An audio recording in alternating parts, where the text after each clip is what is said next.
Another session with investing and retirement.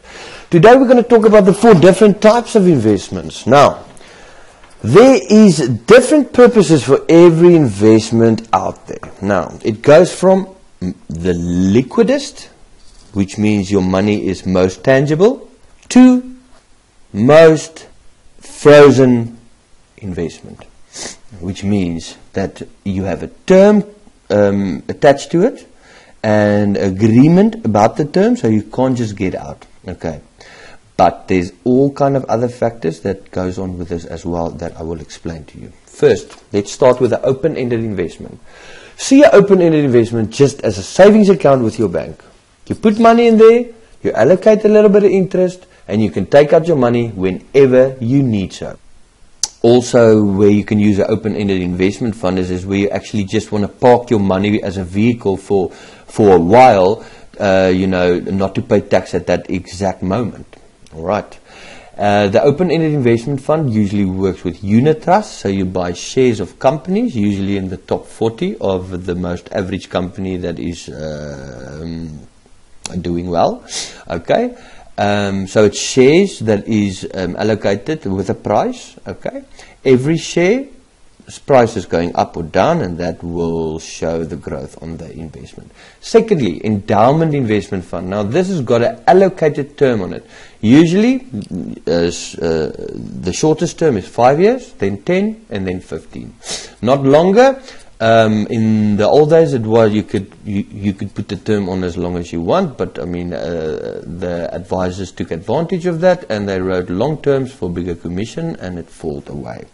Now, endowment works differently than an open-ended investment, because an open-ended investment, when the money pays out, you are responsible of your own tax. But an endowment investment fund, the fund inside gets taxed by 30%. All right, and that is already been allocated into your reduction in yield and your costs, and they can give you a given guarantee of what exactly your money accumulation will be after the term. Now, the purposes for this is usually stuff like saving for a holiday, saving for your kids' education, saving for a big present on your anniversary. Sky is the limit. Just know it is for a specific reason. Then we're going to the next one, and this is the big one, and that's the retirement annuity fund. Now, the retirement annuity fund has got a long term on it. I always say the bad news about this is you can only touch your money at retirement, which is earliest 55. And the best news of it is you can only touch your money at 55. So, you cannot go in when you are in a difficult position, go and draw out all your savings for your retirement and leave yourself stranded one day. Because you have regulations on it and you are not allowed to take money out. Okay. What also is different from this product is there is a regulation on it. You cannot invest it too aggressively, not more than 75% equity, which is now the shares of the company, because it's a bit too aggressive, and when the price falls, it can eliminate all your retirement funds. Okay.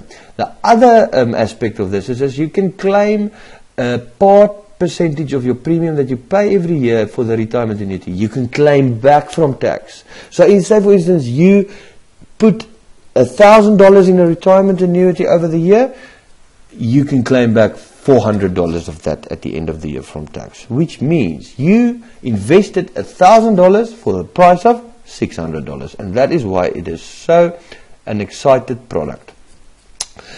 Then, when it pays out at retirement, it pays out a third lump sum, tax-free to you, and the other 2/3 pay out as an income every month, where you can decide, do you want 2.5% to 18%.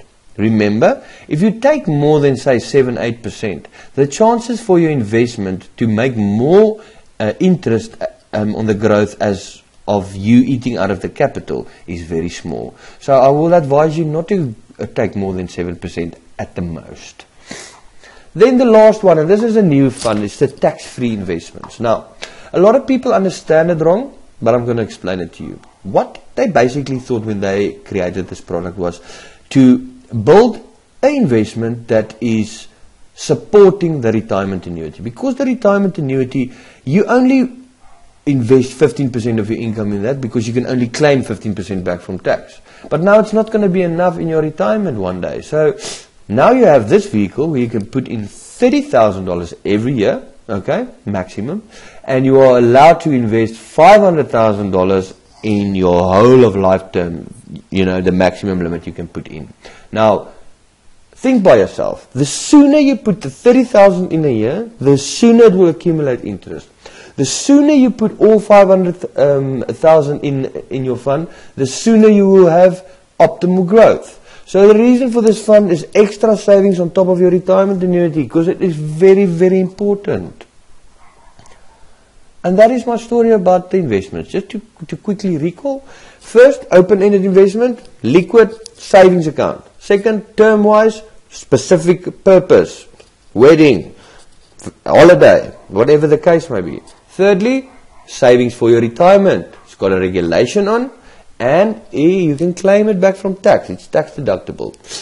Then lastly, the new product, which is a tax-free investment, which is supporting the retirement annuity by giving you more money at the end of your retirement, so that you can live more wealthy, and that you don't need to pay tax on all that money.